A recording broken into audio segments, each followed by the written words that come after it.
heavens gates are open for mercy to descend and forgiveness to descend, and it's really a beautiful month for mankind, and we can all experience that. Now that doesn't mean bad doesn't happen, but it means that it's pretty clear who's doing the bad. It's us.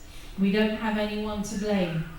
And this month is both beautiful and a wake-up call for Muslims, because when we have bad thoughts, we're like, oh, shaitan, oh no, it's me. Or when we do something greedy or selfish and we try to avoid it, especially in this month, it's like, oh, that shaitan whispering to me, oh, it's only me. I'm doing the bad things and I have to take responsibility, subhanAllah. I slept the night in the masjid and I woke up and I prayed Fajr in communion with everybody else. I didn't really know what I was doing. I knew I was saying, Allahu Akbar, God is great. And then I was saying, blah, blah, blah, blah. And what I do know is that when I put my head to the floor, it was the greatest feeling I'd ever had in my life. When your head touches the floor for your first ever salat to Allah, you release a whole life of ingratitude. Do you know that? Your whole life has been stored. So what I did in salah, because I didn't know any Arabic words, is I said a couple of things. I said, I'm sorry. I'm sorry. I'm sorry that I ignored you, disrespected you, went against you. I'm sorry for everything. And I said thank you. First time at 43 years that I really thanked God. And if we count, it says, we are told, we cannot count all of God's mercies on us. You know, in the 1960s or 70s, the richest man in the world was it Aristotle Onassis, shipping tycoon, I believe. And he had a stroke. The richest man in the world had a stroke. And his eyelids no longer worked. The richest man in the world couldn't make his eyelids work. Not even his eyelids. And every minute, somebody had to lift the eyelid and put some drops in, just to keep him with his sight. How much of his wealth do you think that man would have given to have kept his eyelids? So thank God for everything. Thank you, Allah. I was given a Quran in Jerusalem by a young man I didn't know. And I first read it when I wasn't Muslim, and I read it with respect. I opened it and I read the first page and a few other pages, Al-Fatiha to Baqarah, just midway. And all I heard at that time was, God is angry with you. He is going to take vengeance on you. You are one of the people of hellfire. You do not deserve mercy. You have transgressed the limits, and you are one of the losers. And I was so scared I closed the book. It was as if it was yelling at me. I put it on a high shelf and I thought, how are those people so nice with that book? Now you have to remember that this is one of the many numerous miracles of the Holy Quran, is that it tells us what we need to hear whenever we pick it up. Why is it not written in a narrative? Somebody opened the door, somebody said hello, they had dinner and he left. Because that's not what is going to penetrate our hearts when we pick up the Quran. There is always a message, whatever ayah you pick up, and how so often we feel that is for me. This one was to tell me I was going too far and I was in danger. Subhanallah.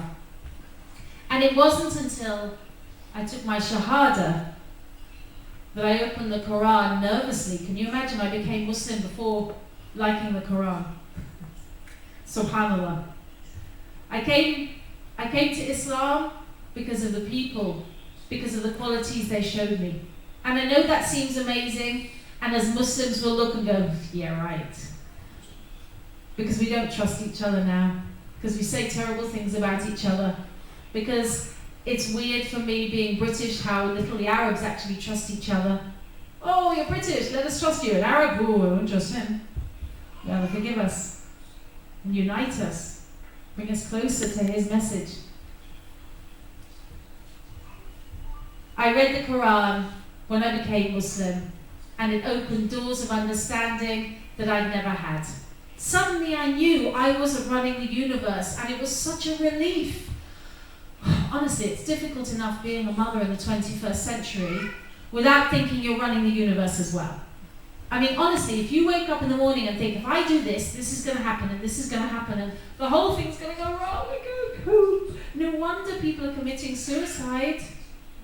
Higher numbers in the West, higher numbers in the wealthy countries, lower numbers in the poorer countries, lower numbers in the East, lower numbers in the Muslim countries, lower numbers amongst people of belief. You can't cope with trying to run the universe, and kidding yourself you do.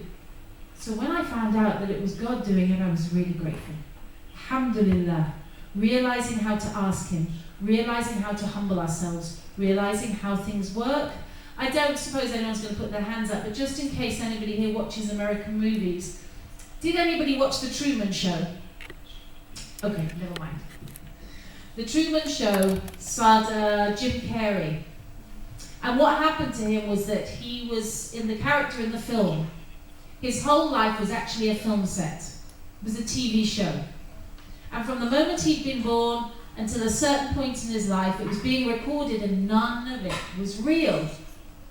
Suddenly he has an awakening and he drives a boat into what he thinks is the horizon, and he hits a wall of blue. It's not the sky, it's a wall.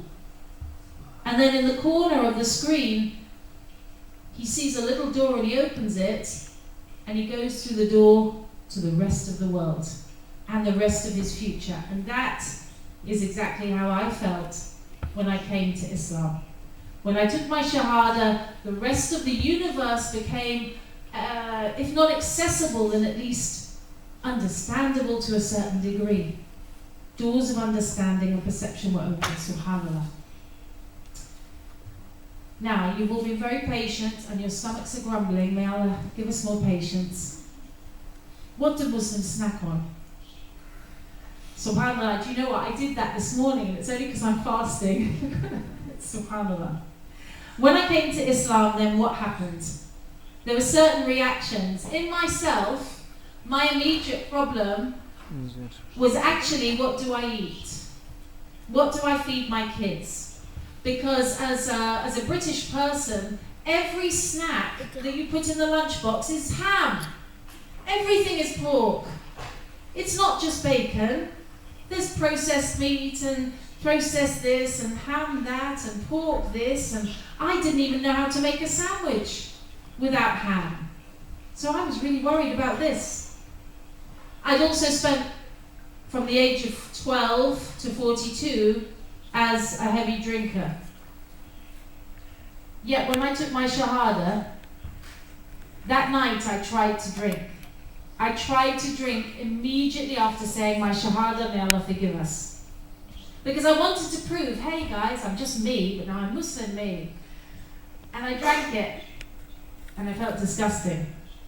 And then when I went home and realized I wanted to pray, how can you pray with the taste of alcohol on your breath? How can you say Allahu Akbar with that smell and that taste? And I gave it up. Or rather, the need to drink alcohol was taken from me on the first day, Allahu Akbar. And I had tried to stop drinking decades, and I couldn't do it, and the next day I stopped, and the next day I stopped smoking. Simply because I did not want to say Allah's name on my lips with that taste in my mouth. Thanks be to Allah. Haram, haram everywhere. Now, what happened with my family? I was divorced already. Sorry, my daughter Holly. Yes, Holly, what is it? Don't worry about it. It's okay. She's my director. Holly Darby, everybody. What was the reaction of my family? This is what everybody wants to know. So I came back from my visit to the masjid when I'd slept the night in the mosque, and I thought, I've got to speak to my kids because this is going to affect them. I was a single mother at the time. They were 8 and 10. So I said to them, okay girls, Mum's thinking about becoming Muslim. They looked at me and said, we're going to write down some questions. We'll be right back. Girls are so scary. They're so organised and scary. They came back with just 3 questions. Question number 1 was, Mummy, if you are a Muslim, will you still be our mummy? Subhanallah. Of course it's the main question. I think they actually thought that Muslim was a country I was going to go to, like I'd gone to Palestine. And then I wouldn't come back, right? I'm going to Muslim, when will you be back? I said, I'm going to be your mummy, and inshallah, God willing, I'll be a better mummy. Question number 2 was, if you become a Muslim, will you still drink alcohol? The sad truth is, that had an impact on my family life, and my kids had noticed it. I was different when I drank alcohol. I said, if I come to Islam, I'll never drink alcohol again. They said, yay! Question 3. If you are a Muslim, will you still show your chest in public? I said, sorry? What are you talking about? They said, you always wear low-cut tops. Even my maths teacher has seen your chest area. We don't like it, and we want you to stop it. I said, okay, look, if I come to Islam, I will be dressed from head to toe every time I leave the house. They said, we love Islam. And that was it. They started praying by the will and grace of Allah the same day that I did. Allahu Akbar. Alhamdulillah. And remember, there's no compulsion in religion. So sometimes I will get Muslims coming up to me and saying, how did you get your children to be Muslim? And I say, I can't even get my children to clean up their room. Do you think we can get children to pray 5 times a day, on time, inshallah, wear hijab, hidayah? Guidance is from God. And what we do is try to give a good example of what they can be doing and what they can expect, inshallah ta'ala. And that's our duty. Now my mum, let's see if I've got this one right. My mum, oh, that's hijab. Okay, we'll do hijab then. How come I got to wear hijab? Well, I've been working for the Islam channel for about a year, and I've been working at Press TV, and I had always said, I don't want to wear the hijab. And if I'd been told to wear it, I'd worn it like a pirate, or I'd worn it sliding back off my head out of disrespect. Not for the people who are asking, but for me having to have it imposed. I didn't believe in that. If I'm not Muslim, I shouldn't wear it. And I did think that the hijab was imposed upon women. I'd never asked a Muslim. I'd never actually gone up and said, excuse me, do you wear the hijab because you want to, or does your husband force you? Probably he beats you as well. I didn't actually say that, but I had it in my mind. When I came back from a visit to the Middle East, and I'd been wearing hijab for 7 days, before I took my shahada, when I was going to get off the plane, my hands refused to take the hijab off. A crazy, crazy thing to happen, but I sat there and I thought, I want to take the hijab off. My hands wouldn't do what I told them to. Can you imagine? Really pretty scary. I went through customs at Heathrow, and the customs official looked at my passport with no hijab and looked at me and said, is that you? I said, yeah, normally. I don't know what's happening. And the next day, the girls were going to school, and I was running after them, and I thought, great, I've got to get back to normal now. And maybe I'm not going to be Muslim. It's all going to be okay. I don't have to be Muslim. And I got to the front door, and a voice in my head said, you're naked. You can't go out without your scarf. And I'm having this discussion in my head going, you're not Muslim, stop being weird. Yeah, but you want to wear the hijab because you know you'll be naked and everybody see your hair. And so I went and got a scarf and I put it on, and my daughters looked at me and said, Mom, why are you wearing a scarf? I said, because it's cold. They said, it's hot. I said, because it's hot, shush. I actually started wearing hijab a week before I took my shahada, and I've loved it ever since. No, not true. One day I did not love hijab. One day, 6 months after becoming Muslim, and 6 months into becoming comfortable with the hijab, I did not love it. I looked in the mirror And the young, pretty Lauren had turned into a middle-aged Arab lady. And I thought, that's not you. I want to take this off. I can do what I like. I looked in the mirror. I looked at myself and I said, why do you really want to take this off? If you're going to do this, you better be sure. Why? And the only reason I could give was, I want men to look at me again. Pathetic. There was no other reason. There was nothing significant about taking it off. There's lots of significance about keeping it on. And we can talk about this later. But the significance of taking it off, and anybody who disagrees, I think has to look at themselves in the mirror, was you want to impress men and you want them to look at you and you don't care if they're married and you don't care who they are and you just need to have that feeling again. Subhanallah. So I kept the scarf on. And in the Q&A, inshallah, you'll be able to ask me some questions and we can have a good exchange about that. Alhamdulillah. Media reaction. I had worked for almost 20 years as a member of the mainstream media for the Daily Mail and the Mail on Sunday and many other newspapers, Times, Sunday Times, Independent on Sunday. We can just list them off. I'd written for them all. And then I went and said, Allah is the only one worthy of worship and Muhammad is his final prophet. And ta-da! The people I've been writing for just 2 weeks before wrote this. Julie Birchall wrote, poor Lauren Booth. She'd do anything to be in with the tough kids. Underneath it, the comment said, I'm trying to get this 100%. What kind of woman would freely convert to a religion which every year kills thousands of homosexuals, spirited women, and Christians? The kind of woman who writes letters to someone on death row. That's what they wrote. Now, it didn't matter to me that they were writing about me, because I expected it. But it did matter that they were writing this about the faith of 2 billion people in a mainstream newspaper that was meant to be middle of the way. That's what worried me. What impact that would have onto the idea, onto the mindset of people reading it, subhanAllah. And the reason I wasn't angry, by the way, about this and all the other stuff they wrote is just to explain very quickly.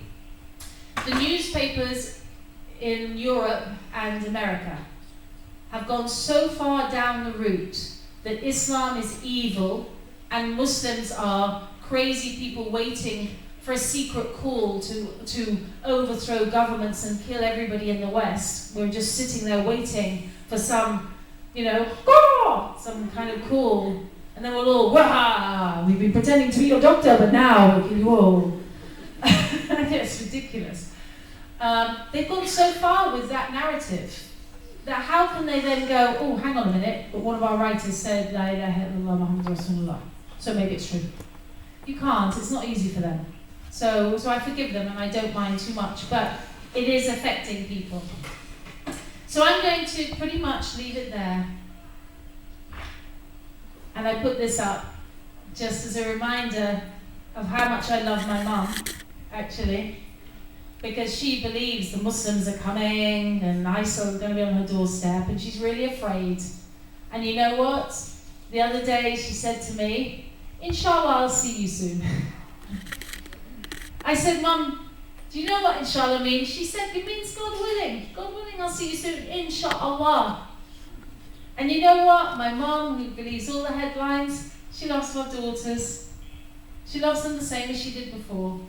And she asks about our life. And we pray for each other.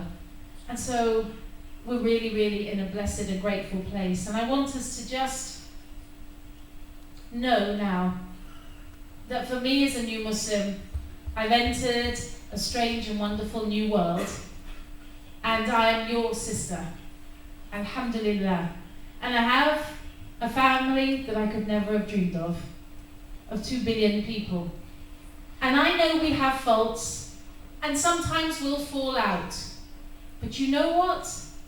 Allah subhanahu wa ta'ala has allowed me to travel the world in the last 5 years, and I want you to know that the world would be a really good place if we had the sabr of the Palestinians, the adab of the Malaysians, the shukr of our African brothers and sisters, and the sadaqah, the truthfulness in giving of so many of our Qatari brothers and sisters who've given secret in their homes that I've seen. And all of those elements, all of those beautiful elements taught to us by Rasulullah sallallahu alayhi wasallam, they are still there like memories of a beautiful song in our community. And I'm going to end now with a reminder of who we are and who Allah expects us to be. Bismillah ar-Rahman ar-Rahim. It is not righteousness that you turn your faces to the east or the west, but truly righteous is he who believes in Allah and the last day, and the angels and the book, and the prophets, and spends his money for love of him, on the kindred, and the orphans, and the needy and the wayfarer, and those who ask for charity, and for ransoming the captives, and who observes prayer and pays the zakat, and those who fulfill their promise when they've made one, and the patient in poverty and afflictions, and the steadfast in time of war.